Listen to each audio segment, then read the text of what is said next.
Hello, people, and welcome back to another stream, reading one anyway. I hope you've had a good week, and I had a good weekend, I suppose, down at Carham.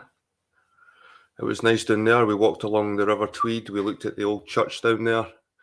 We got acquainted with some of the wildlife down there. It was quite nice. The sunset was amazing. The river was hypnotic. It was such an amazing place, and I'm glad I visited it. So hope you've enjoyed the stream. Anyway, I'm going to get on with some of this book. I'll try and get it finished. There's still quite a few chapters. Hopefully they're wee short ones. Right, so I left it on transformation stories. So I'll just refresh your memory, guys. This book's called Irish Druids and Old Irish Religions by James Bonwick, 1894. And all these purple chapters are the ones we've read already. So we're on to Illumination.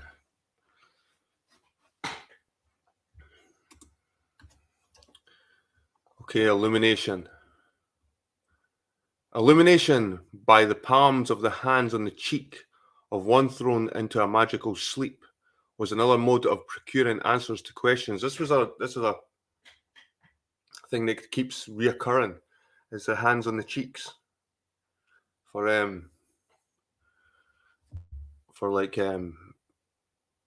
psychic powers and sleep and meditation and stuff like that with the Druids. It's this hands on the cheek stuff. We'll need to look out for that sort of symbolism. Magical sleep was another mode of procuring answers to questions. Cuthred, Druid to Cormac of Cashel, sought information concerning a foe after making a druidical fire of the mystical mountain ash, but he was beaten in his enchantments by Mog Ruth, the king of Munster's Druid, who even transformed by a breath the three wise men of Cashel into stones, which may be seen to this day. The three wise men. Cashel as well, Munster. Apparently this is where my genetics on my father's side comes from, Munster, Cashel, that area, Tipperary. This is where the wolf name comes from. That he accomplished with charms and a fire of the rowan tree. That's the ash. It's what's a mountain ash. The rowan tree is known as a mountain ash, but I don't think they're actually related, the ash and the mountain ash. The virtues of rowan wood are appreciated to this day in Munster, where provident wives secure better butter by putting a hoop of it around their churns.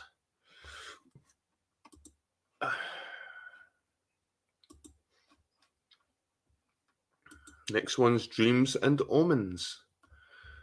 Tuaths had a reputation for their ability in the interpretation of dreams and omens and their skill in auguries. Some druids, like Mog Ruth, could fly by the aid of magical wings. It was, however, no Irishman, but Math, the divine druid, who brought his magic to Gwydion ab Dom, and was clever enough to form a woman out of flowers, deemed by poetic natures a more romantic origin than from the rib of a man. Manannán, son of Tuath chieftain, who gave name to the Isle of Man, rolled on 3 legs as a wheel through a druidic mist. He subsequently became king of the fairies, and this is the Isle of Man's flag, the 3 legs that you see. Was clever enough to form a woman out of flowers, deemed by poetic natures a more romantic origin than from the rib of a man. So that must be a origin story about how woman was created out of flowers, rather than the Bible's version, it was Adam's rib. But you can see how the Bible and the Christian stories have robbed from these old druidic customs and stories as well. The 3 wise. You can see in every paragraph there's something that connects, something that has a parallel.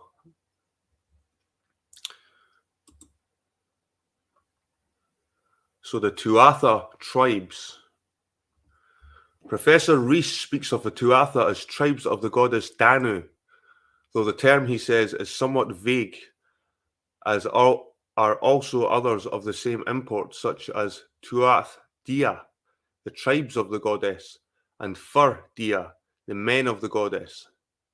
He further remarks the Tuatha de Danann contain among them light and dark divinities, and those standing sometimes in the relation of parents and offspring to one another. Massey has the following philological argument for the Tuatha, saying, the Tuat, founded on the underworld, denotes the gate of worship, adoration, the worshippers. Tuat Ta Tauan would signify the place of worship within the mound of earth, the underground sanctuary. The Babylonian temple of Bit Sagdu was in the gate of the deep. The Tuat, or portal of Taz temple, faced the north wind, and the Irish Tivitary is the hillside north. The Tuat entrance is also glossed by the English twat. Twat. The Egyptian Tuanti are the people of the lower hemisphere. Mind you, remember this is 1894, so the word twat wouldn't have been a insult. Where were we? The Tuat entrance is also glossed by the English twat. The Egyptian Tuanti are the people of the lower hemisphere. The north, which was the type of the earth temple. The Tuatha are still known in Ireland by the name of the divine folk, an equivalent to Tuanti for the worshippers. The Reverend R. Smiddy fancies the people as Denan or Denion were descendants of Din, the fire god. An old MS calls the people of the god Dana. Clive therefore asks if they were simply the old gods of the country. Joyce in the Irish name says the mysterious race, having undergone a gradual deification, became confounded and identified with the original local gods and ultimately superseded them altogether. He recalls the Kerry mountain name of Dachich Danen.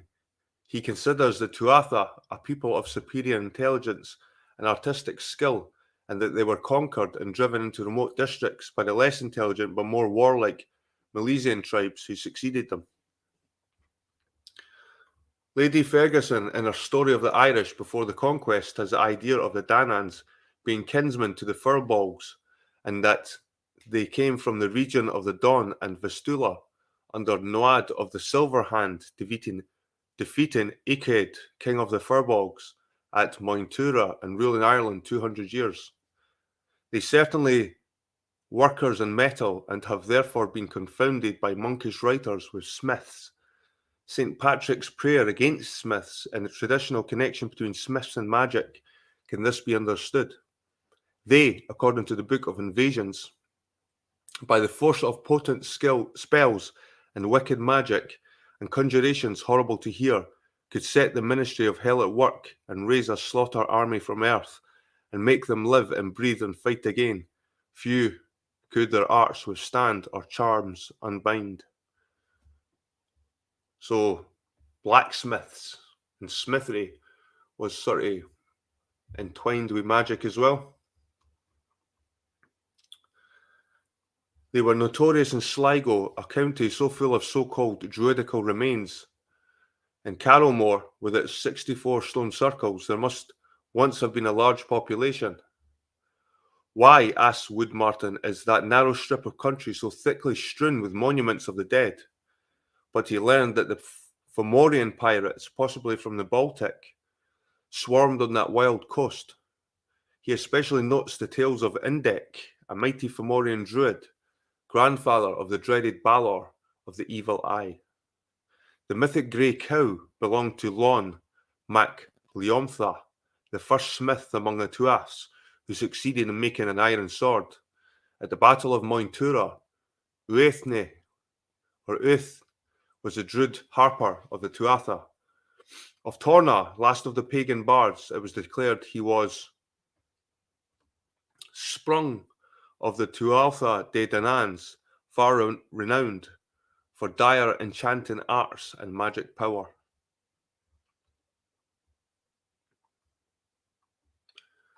But, as Miss Brooke tells us, Most of the Irish romances are filled with Dananian enchantments, as wild as the wildest of Ariosto's fictions, and not at all behind them in beauty.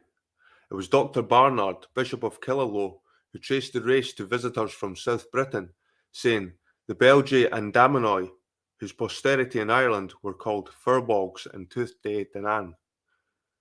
In the destructive battle between the manly, bloody, robust Fenians of Fionn and the white-toothed, handsome Tuatha De Danns, when the latter saw a fresh corps of Fenians advancing, it is recorded that, having enveloped themselves in the vague fad, they made a precipitate retreat. Jubenville's Cours de Littérature Celtique does not omit mention of these wonder workers. He calls to mind the fact that, like the Greeks of the Golden Age, they became invisible but continued their relations with men, that the Christian writers changed them into mortal kings and chronicles, that their migrations and deities resemble those of Hesiod, and that they continue to appear in animal or human forms, though more commonly as birds, that ancient legend record their descent to earth from the blue heavens. He brings forward a number of the old Irish stories about the Tuaths. When defeated by the sons of Meal, they sought refuge in subterranean palaces. One Dagon, a word variant of the god Dagda, exercised such influence that the sons of Meal were forced for peace sake to make a treaty with him. His palace retreat below was at Brug na Boyne, the castle of the Boyne. The burial place of Crimtham Nia Nea at Brug na Boyne was chosen because his wife was a fairy of the race of Tuatha. In the Tain Bo Culnge, there is much about the Cid or enchanted palace. Dagda had his harp stolen by the Fomorians, though it was recovered later on. The son of Dagda was Ongus. When the distribution of subterranean palaces took place, somehow or other, this young fellow was forgotten. Asking to be allowed to spend the night at one, he was unwilling to change his quarters and stayed the next day. He then absolutely refused to depart, since time was only night and day, thus retaining possession. The same Tuath hero fell in love with a fair harper who appeared to him in a dream. The search, aided by the fairies, was successful in finding the lady after a year and a day. It was in his second battle that Ogme carried off the sword of Tethra, king of the Fomorians. This sword had the gift of speech, or rather, said Jubenville, it seemed to speak, for the voice which was heard was, according to a Christian historian, only that of a demon hidden in the blade. Still, the writer of this Irish epic remarked that in that ancient time men adored weapons of war and considered them as supernatural protectors. The Book of Conquests allows that the Tuatha were descended from Japhet, though in some way demons, or in Christian language, heathen deities. One Irish word often applied to them, viz. Liabra or phantoms. It is believed that at least one Tuath warrior named Brias could speak in native Irish to the Aboriginal Firbolgs. A writer in Anecdota Oxon is of opinion that very different notions and accounts exist at the different periods of Irish epic literature concerning them. He declares that, except in their names, no very particular traces of them have come down to us. The most distinct of the utterances about the race points to the existence of war goddesses. Wilde gives a definitive reason why we know so little about the Tuatha De Dananns. It was because those who took down the legends from the mouths of the bards and annalists, or those who subsequently transcribed them, were Christian missionaries, whose object was to obliterate every vestige of the ancient forms of the faith. The distortion of truth about these singular foreign people makes it so difficult to understand who or what they were. To us, they seem always enveloped in some sort of druidic fog, so that we may class them with men, heroic demigods, or gods themselves, according to our fancy. How you doing, Ron P? The Roman Empire equals fake. Interesting. And Hewitt Android, how you doing? Just going to bed, pal, up at 6. Aye, I'm up at 7, so I'm just going to have a quick read before I hit the sack. But it's good to see you both. I'm just going to continue with the book. Idol worship. Some Irish writers, from a spirit of patriotism, have expressed the opinion that, though English, French, Germans, etc., may have bowed before idols, their countrymen had never subject to that error. While professing a deviation from Spain, they have ignored the fact that Iberian idolatry was well known.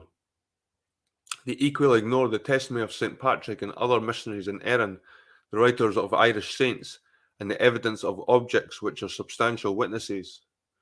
Roman authors had no doubt of the presence of idols among the Celtic inhabitants of Gaul, and any visitor to Hotel Cluny in Paris could soon satisfy himself as to the truth by a glance at the images stored in that noble museum of French history.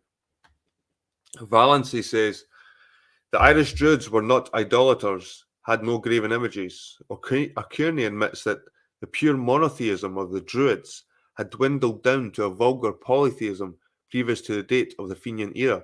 This is interesting, guys. It's always an assumption that ancient religions were polytheism. They had many, many gods. But what if the older religions had one god? And then over time, they picked up other gods from other cultures and it became polytheism. Just something to think about. But O'Curry denies alike images, human sacrifices, and some worship. Arthur Clive could write, there is abundant reason to suppose that there were no idols in use among the ancient Irish, no carved representations of the gods.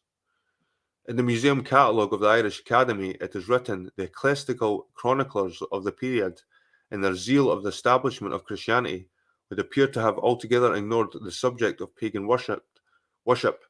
But Ennius distinctly records that when Patrick went to Cashel, all the idols fell prostrate. In St. Patrick's Confession we read, whence is it that in Ireland, those who never had the knowledge of a god, but worshipped even filthy idols, etc. Peachy declares that it was not unusual for St. Patrick to dedicate pagan monuments to the true God.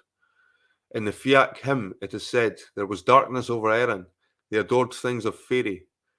The tripartite life speaks of this adoration.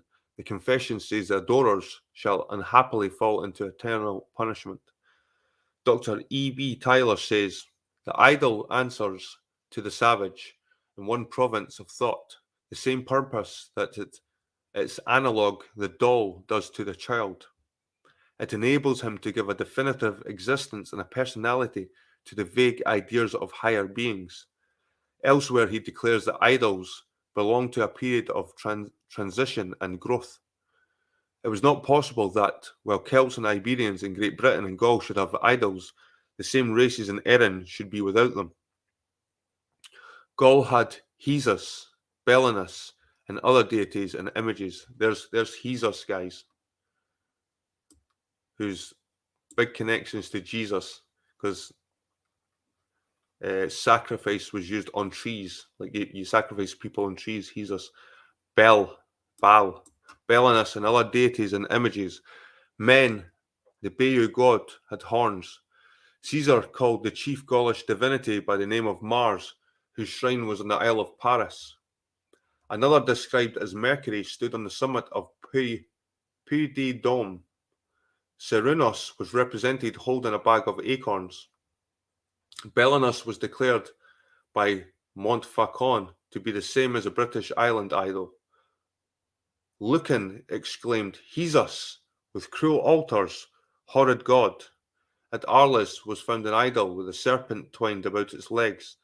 Elsewhere, it was a female in Gaul with a serpent round the legs. Lucan left the following account of another. The Gauls, said he, call Hercules in their county language Ogmius, but they represent the appearance of the god in a very unusual manner. With them, he is a decrepit old man, bald before, his beard extremely grey, as are the few other hairs he has remaining. I was of opinion that all these things were perversely done in dishonour of the Grecian gods. This old Hercules draws after him a vast multitude of men, all tied by their ears. The cords by which he does this are small fine chains, artificially made of gold and electrum, like the most beautiful bracelets. And though the men are drawn by such slender bonds, yet none of them thinks of breaking loose when they might easily do it. The painter, to fix the extreme ends of the chains, made a hole in the god's tongue, who looks smiling towards those he leads. So it sounds like a depiction of a god with fine chains coming out of his mouth, holding men by the ears. The gift of the gab, should we say. The foreigner turned for explanation to a Gaul who said, "We Gauls do not suppose, as you Greeks, that Mercury is speech or language, but we attribute it to Hercules, because he is far superior in strength." They thought Hercules, as speech, would draw men after him with their ears tied to his tongue. As to Wales, though some patriotic Welsh will not allow that their people ever were so degraded, there were idols like that of Darvel Gadarn at St. Asaph.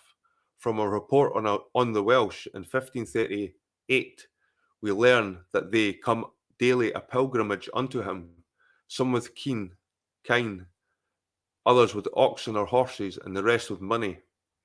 The old writer shows the respect paid to this idolatrous survival, remarking a common saying amongst them, that whoever will offer anything to the said images of Darvel Gadarn, he hath power to fetch him or them that so offer out of hell when they are damned. Scotland too has its idols. In a letter from Mr. Donald Clark to the author several years ago, that gentleman added, "Since the above was written, an image of a female has been dug up from a moss in North Lochaber, of black oak in good preservation and about 5 feet long, which goes far to show that they had deity houses with images in North Britain also. Yet, as a linguist, he declared, but there is nothing in their language to show that they worshipped those images, only venerating them. Apologists to other nations might say as much of their own ancestors venerating of images."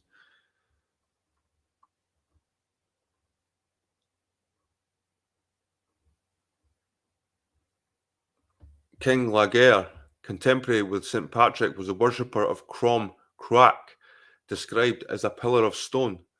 The tripartite life of the saint called it a crooked stone of adoration, as Mag Slecht meant field of slaughter. Many supposed sacrifices were offered to the idol.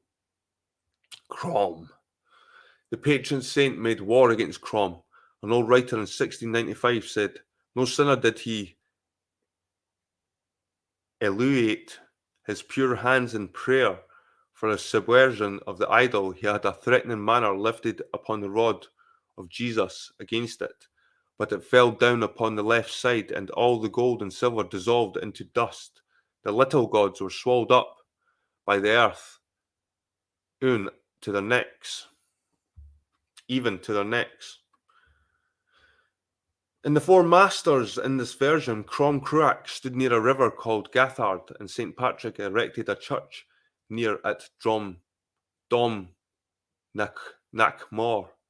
Then he added, according to Densenkis, the geographer, this was the principal idol of all the colonies that settled in Ireland from the earliest period of the time of St. Patrick, and they were wont to offer it the firstlings of animals and other offerings.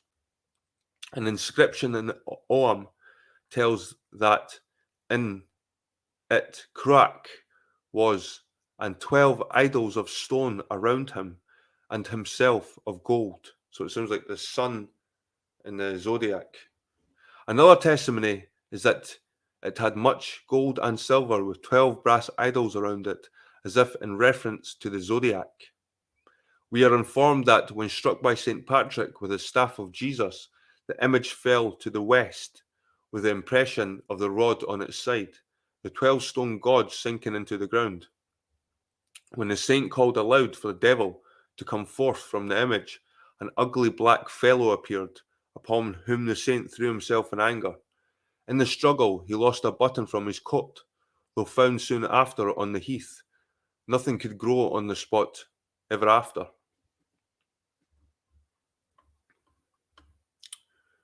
Toland in 1728 had this account. The chiefest in all Ireland was Crom Cruach, which stood in the midst of a circle of 12 obelisks on a hill in Breffin, a district of the county of Cavan, formerly belonging to Leitrim.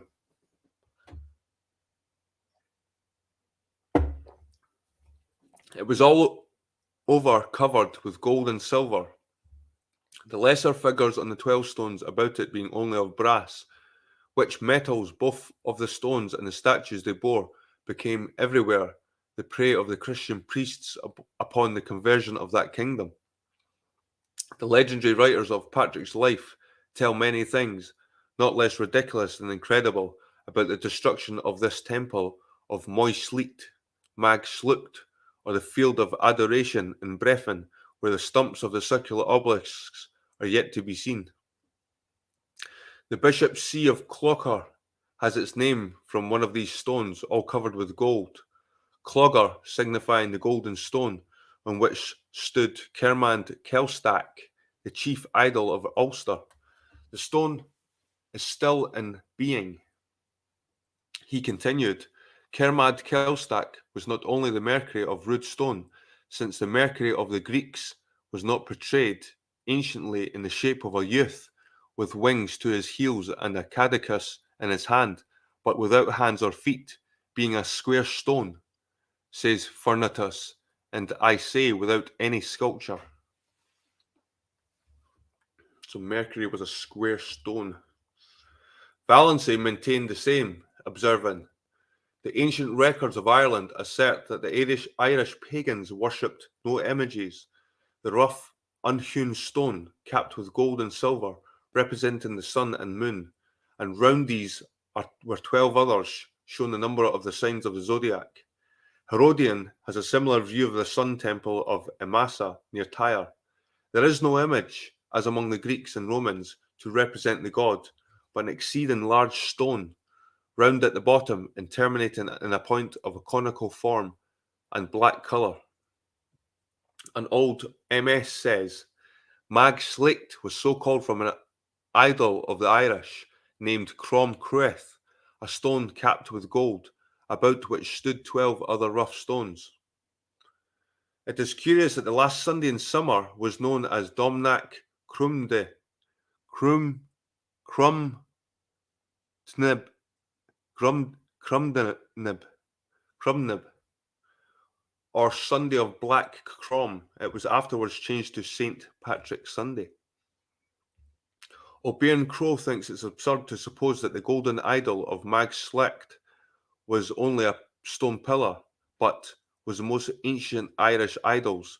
However, where of wood and stone is most probable, and that some of these ancient idols would be continued through pure veneration, even after the introduction of metallurgy, is also not improbable. In Richardson's Folly of Pilgrimage is a record of a wooden image carved and painted like a woman, kept in the house of the O'Herlbys in Ballyvorney, Cork County. The sick sent for it as a means of a cure, and sometimes sheep were offered to it with peculiar ceremonies. The Gentleman's Magazine for 1742 notes 2 silver images found under the ruins of an old tower. They were described as being 3 inches high, in armour, with an Osiris helmet and neck covering. Hindu-like images of brass have been several times dug up. They appear in Oriental garb or in a short petticoat or kilt, with the fingers touching a forked beard. One of such, now in the Dublin Museum, was taken from beneath the root of a large tree in Roscommon. In that instance, the arms were crossed. The height of this brazen idol was 5 inches. It had once been gilt. A metal idol weighing 24 pounds and 15 inches high was recovered from the soil at Clonmel near the spot where another was seen, with a similar expression of face and the hand holding something round. A letter written to Pondwell by the Reverend Mr. Armstrong about 1750 has the story of an image found 60 years previously in the bog of Cullen, Tipperary. It was a large wooden image. Mention is made that little pins or legs were stuck in different parts of it, and that Mr. Damer imagined that the little gold plates found there, 4 inches by 3, one of which I saw with him, were suspended by these pegs in different parts of that image. Subsequently, the god was converted into a gatepost and lost sight of after. A bronze one from Clon Macnoise had a waved pattern on its eastern kilt and sleeves with a conical headdress ornamented with figures, a waving beard, and long prominent nose. A phallic image of Fro or Friccio, like the Priapus, guardian of Brussels, was useful in driving disease from the Irish cattle. Feminine figures were employed down to quite modern times to remove evil, like that female deity found in December 1880 in the mossbed north of Lochaber, which was of black oak and 5 feet in height. King Cormac is mentioned as refusing to worship the golden calf set up by the Druids, as, however, he met his death shortly after through a salmon bone sticking in his throat. The priest concluded he suffered through the vengeance of the god Crom Crack. Later bards made him declare, "I will offer no adoration to any stock or image shaped by my own mechanic. It were more rational to offer adoration to the mechanic himself." In the lays of the Western Gael, we have the bardic story of King Cormac, who lived 300 years before St. Patrick, refusing a burial after the heathen custom. For all the kings who lie in Bra put trust in gods of wood and stone, and 'twas at Ross that I first knew one unseen who is God alone. His glory lightens from the east, his message soon shall reach our shore, and idol god and cursing priest shall plague us from my slot no more. The winged lion of Cashel may remind scholars of the like-looking creature of the Assyrian Nergal. The tail, which has a phallic termination, was curled around the hind leg and over the back. The hair was composed of curved lines. The animal was apparently to be attacked by a centaur with a Norman helmet. These perhaps were not idols, but figures with a Freemasonic meaning by some mystic architect of the Middle Ages.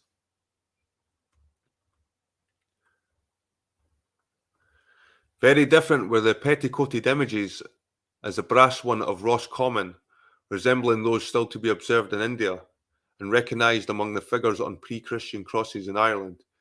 These bear evident traces of being brought to Erin by a people from the Mediterranean shores and whose blood is yet mingled with and that of many varied races of the Western Island.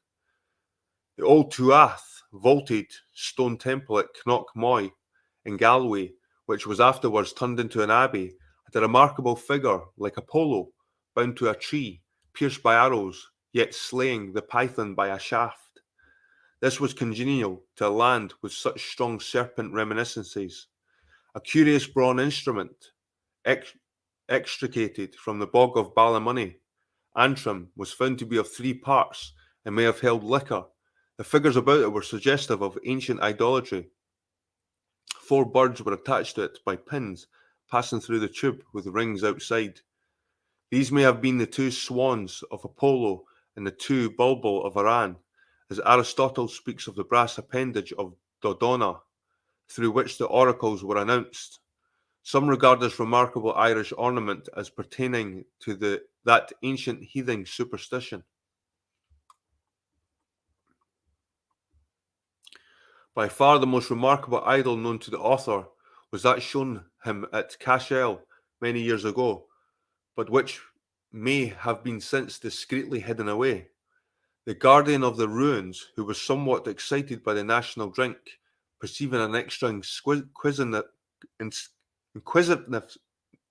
inquisitiveness Sorry, guys. Jesus Christ. Looking at a word that's just mashing my brain there. On the part of his visitor, who had been entranced by a splendid illustration of serpent worship, loudly exclaimed, "I will show you something." He soon returned with a stone image, some 2 foot high, bearing the rough lineaments of a female, but with the legs being serpents crossed.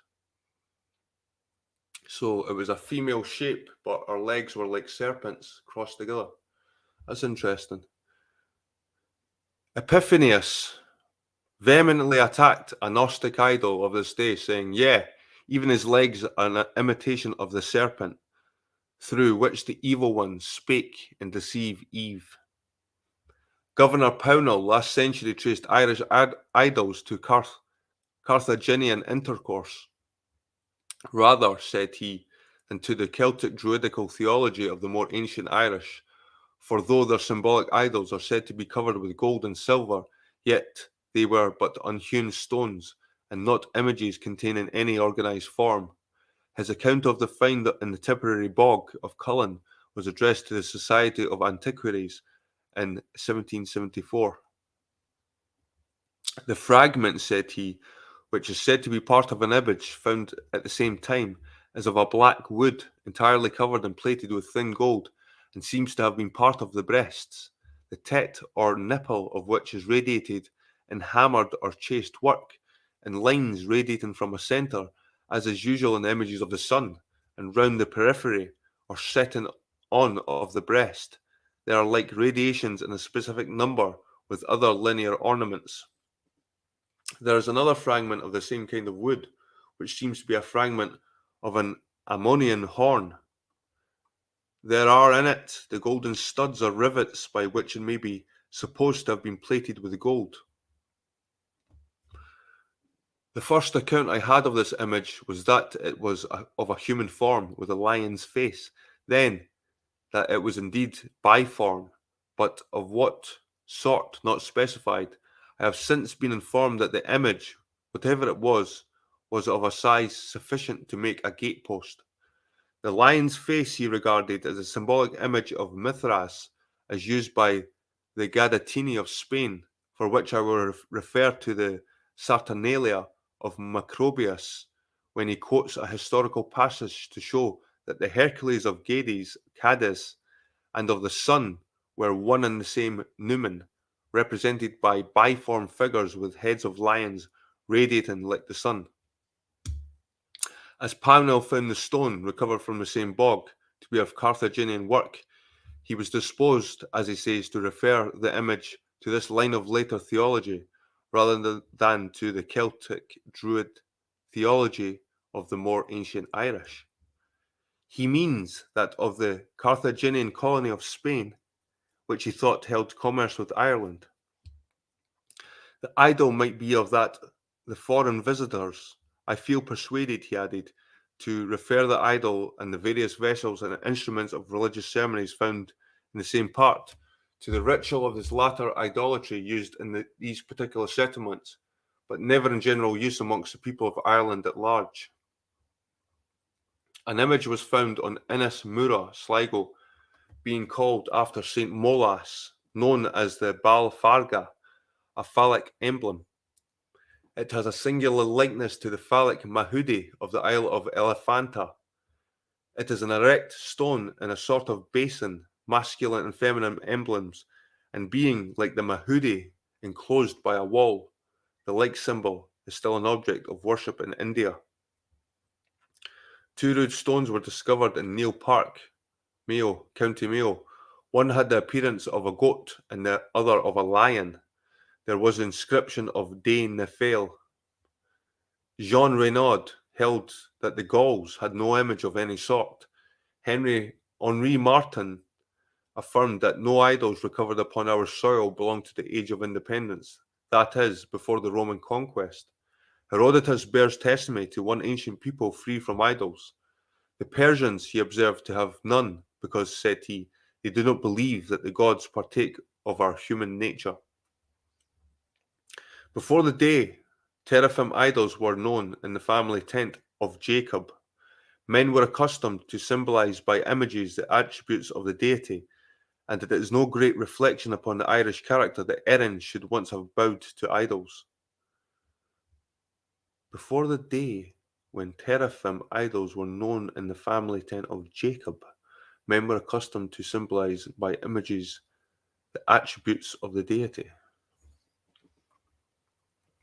We are told by the wisdom of Solomon, 14th chapter, that graven images were worshipped by the commandment of kings.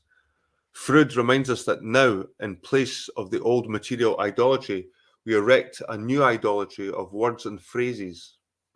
It might be added that many of the political, religious, and social sentiments of the day are bowed to as fetishes in defiance alike of reason and common sense.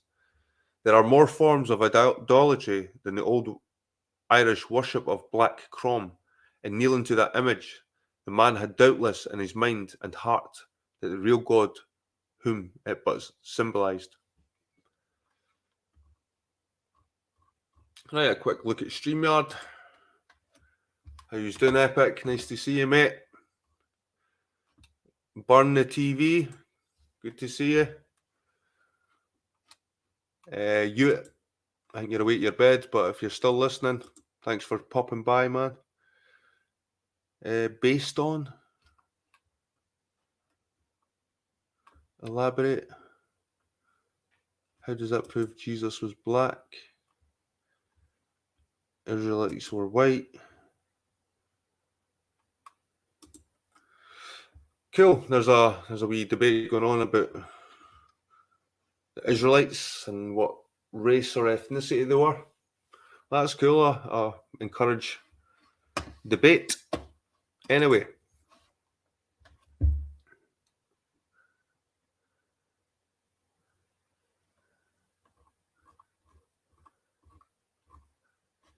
Serpent faith. Right, here we go. No country in Europe is so associated with the serpent as Ireland, and none has so many myths and legends connected with the same, as that creature has furnished so many religious stories in the East, and as the ancient faiths of Asia and Egypt abound in references to it, we may reasonably look for some remote similarity in the ideas of worship between Orientals and the sons of Erin. That one of the ancient military symbols of Ireland should be a serpent need not occasion surprise in us. The Druidical serpent of Ireland is perceived in the Tara Brooch, popularised to present day. Irish crosses, so to speak, were alive with the serpents. Although tradition declares that all the serpent tribes have ceased to exist in Ireland, yet, as Mrs. Anna Wilkes writes, it is curious to observe how the remains of the serpent form lingered in the minds of the cloistered monks who have given us such unparalleled specimens of ornamental initial letters as are preserved in the books of Kells, Ballymote, etc. A single charm did the reptile possess over the imagination of the older inhabitants. Keating assures his readers that the Milesians, from the time they first conquered Ireland, down to the reign of Ollam Fodla, made use of no other arms of distinction in their banners than a serpent, twisted around a rod, after the example of the Gedalian ancestors. A serpent twisted around a rod. So, like I said before, you can see where Christianity has taken a look at these stories. And wasn't it Moses that turned his rod into a serpent? And still we recognise the impression that Ireland never had any snakes. Solinus was informed that the island had neither snakes nor bees, and that dust from that country would drive them off from any other land. But the same authority avers that no snakes could be found in the Kentish Isle of Thanet, nor in Crete. Moirison in 1617 went further in declaring Ireland had neither singing nightingale, nor chattering pie, nor undermining mole. Bishop Donat of Tuscany, an Irishman by birth, said, "No poison there infects, nor scaly snake, creeps through the grass, nor frog annoys the lake. As to frogs, they were known there after the Irish visit of William III, being called Dutch nightingales. Even Bede sanctioned the legend about the virtues of wood from the forests of Ireland resisting poison, and some affirmed that, for that reason, the roof of Westminster Hall was made of Irish oak. Sir James Ware said 2 centuries ago that no snake would live in Ireland, even when brought there. Camden wrote, Nullus hic angus nec venematum quicquam. Though adders might creep about, no dreamed they were venomous. While it was popularly believed that the serpent tribe once abounded there, some naturalists contend that Ireland was cut off from the continent of Europe before the troublers could travel so far to the northwest. An old tradition is held that Niall, the fortunate husband of Pharaoh's daughter Scotta, had a son, Gaedel, who was bitten by a serpent in the wilderness. Brought before Moses, he was not only healed, but he was graciously informed that no serpent should have the power wherever he or his descendants should dwell. As this hero of noble descent subsequently removed to Erin, that would be sufficient reason to absence of the venomous plague from the Isles of Saints. And see, guys, how Moses suddenly pops up again. We were just speaking about the staffs and the snakes.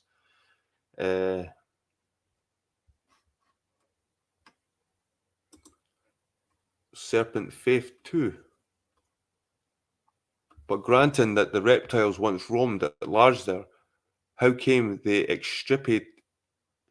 extirpated thence? Universal tradition in Ireland declares that St. Patrick drove them all into the sea, and various, as well as often humorous, are the tales concerning that event. The Welsh monk Jocelyn in 1185 told how this occurred at Cruachan Achill, the mountain of West Connacht, for the saint gathered together the several tribes of serpents and venomous creatures and drove them headlong into the Western Ocean. Others indicate the spot as the sacred isle near Sligo, Innis, Mura, St. Patrick's Mountain, Croagh Pedreg shares this honour. Giraldus Cambrensis, who went over the Irish Sea with Henry II in the 12th century, having some doubt of the story, mildly records that St. Patrick, according to common report, expelled the venomous reptiles from it by Bacallam Jesu, the historical staff or rod. The saint is said to have fasted 40 days on a mount previous to the miracle, and so gained miraculous power. Elsewhere, Giraldus says, some indeed conjecture with what seems a flattering fiction that St. Patrick and the other saints of that country cleared the island of all pestiferous animals. 1894, they used some crazy words, guys. As however, there was the notion that there never were any but symbolical snakes. It was held sufficient to assert that the apostle absolutely prohibited any such vermin coming near his converts. An Irish historian of 1743 gives the following differences of belief about the affair, but the earlier writers of St. Patrick's life have not mentioned it. Solinus, who wrote some 100 years before St. Patrick's arrival in Ireland, takes notice of this exception, and St. Isidore, Bishop of Seville, in the 7th century, copies after him. The Venerable Bede in the 8th century mentions this quality, but is silent as to the cause. The non-resistance of snakes in the Isle of Thanet was accounted for by the special blessing of St. Augustine, who landed there on his mission to the Saxons. So also tradition ascribed the Irish deliverance to the blessings of St. Patrick. Yet when Giraldus evidently treats the story as fable, St. Colgan felt compelled to give it up. Ancient naturalists relate that Crete was preserved from snakes by the herb dittany driving them away. Dittany or Dittany.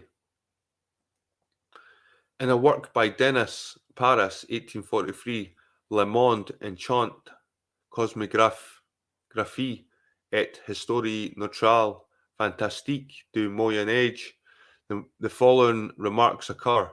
Erin the Green, the emerald of the sea, the country of the Tuatha De Dan, counts for little at that time, nor arrests the attention of the rapid historian. Yet there happened a wonder which ought not to be ignored by the rest of Europe, and Messi Brunetto relates it with a simple faith, which forbids any brevity in the narration.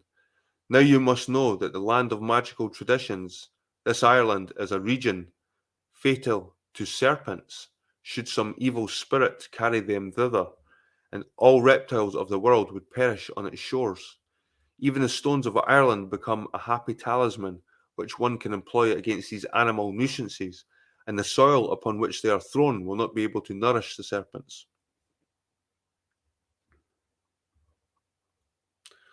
But there are competitors for the glory of reptile expulsion. Saint Kevin, the hero of the 7 churches of Wicklow, is stated to have caused the death of the last Irish serpent by setting his dog Lupus to kill it. This event was commemorated by a carved stone placed under the east window of Glendalough Cathedral, delineating the struggle between Lupus and the snake. This stone was stolen by a visitor on the 28th of August 1839.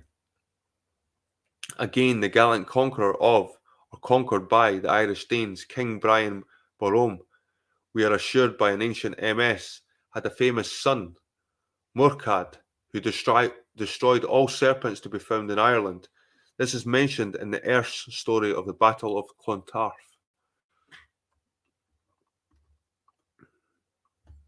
Saint Caddo of Brittany was an expeller of serpents from Gaul, and Du de Gozon expelled them from Malta. Even Columba did the same good service for Iona as others of his disciples did for Donegal. On the tombstone of the Grand Master of Malta, 1342, are the words Draconis Extinctor. Among the heroes of serpent destroyers were also St. Clement, the vanquisher of the dragon of Metz, St. Martial, the deliverer of Paris from the monster, and St. Romain, whose exploits were immortalized over the Gragule of Paris, not to speak of German, Spanish, Russian, and other saints. Michael, the serpent is the divine wisdom of several lands. One meaning, however, for these revelations of a miracle has been found. Keating, the Irish historian, fancies the whole must be taken in a figurative sense, referring to the expelling from the converts of the old serpent, the devil. O'Neill also observes, the conquest which the Irish apostle of Christianity is said to have gained over the serpents of Ireland has been doubted, but if it means that he gained a victory over the serpent worship, the story seems to entitled to credit. So he's saying that he's seen it's more of a metaphor rather than physical snakes being killed or extinguished or die if they enter Ireland. He's saying that it's a representation of the old Satan worship, or snake worship, serpent worship, and like I said, that could be people see that as Satan worship because the snake represents Satan. That's why I said Satan there. Serpent Faith 3. Ancient Ireland was certainly given to serpent worship. Allowing for the pre-Christian origin of some Irish crosses, we may understand why these were accompanied by twinning serpents. See, pre-Christian Irish crosses. Pre-Christian Irish crosses.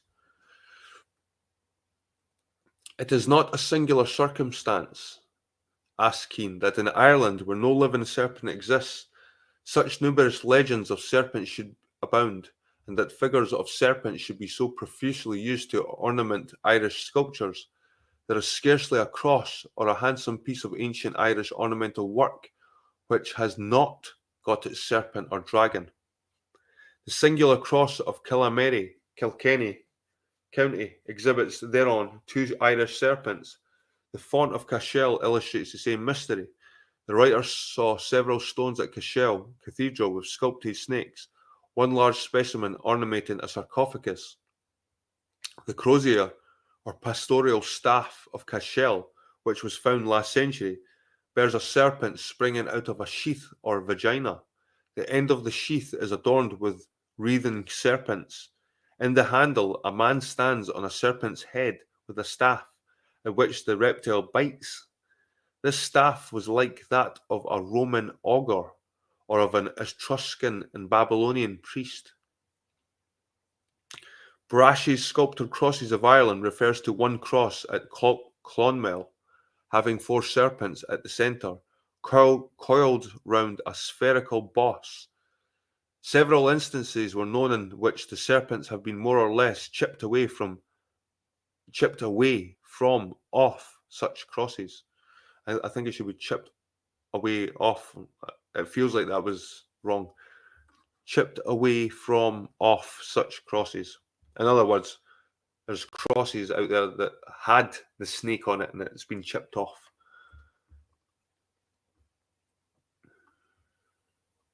I'm going to finish this chapter, guys, and then I'm going to end it, make a coffee, have a break, and I'll come back and do another hour session.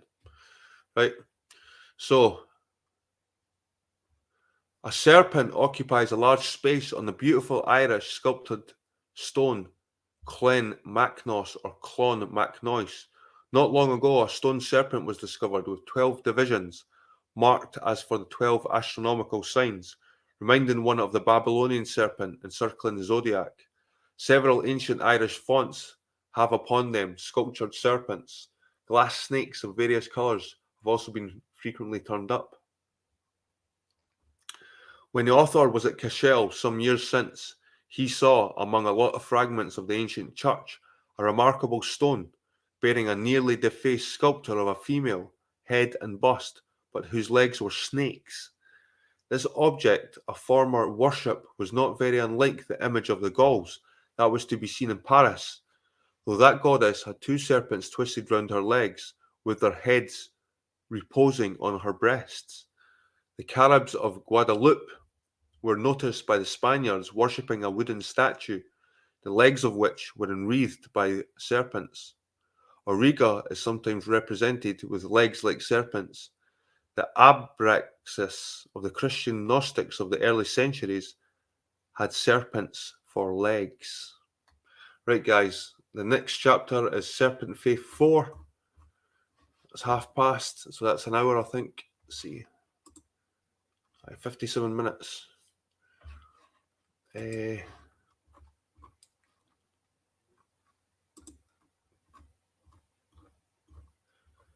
Right, let's see. We've still got a few serpent faiths, actually. We've got an R3 serpent faiths. Then we've got sun worship, sun customs, fire worship, Beltane. There's still some good chapters there. There's still some good ones that I'm looking forward.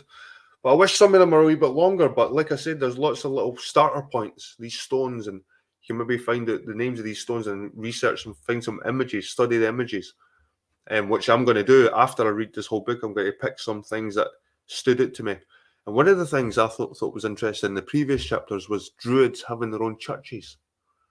A Druidical church or house. A Druidical house. Which could be the predecessors of early Christian churches. Anyway, guys, I will see you in my next reading, and it's going to be in like 5-10 minutes. So, I'll see you. Ananaka, how you doing, mate? Been a while. Aye, it has, man. Right. I'll catch you later, people.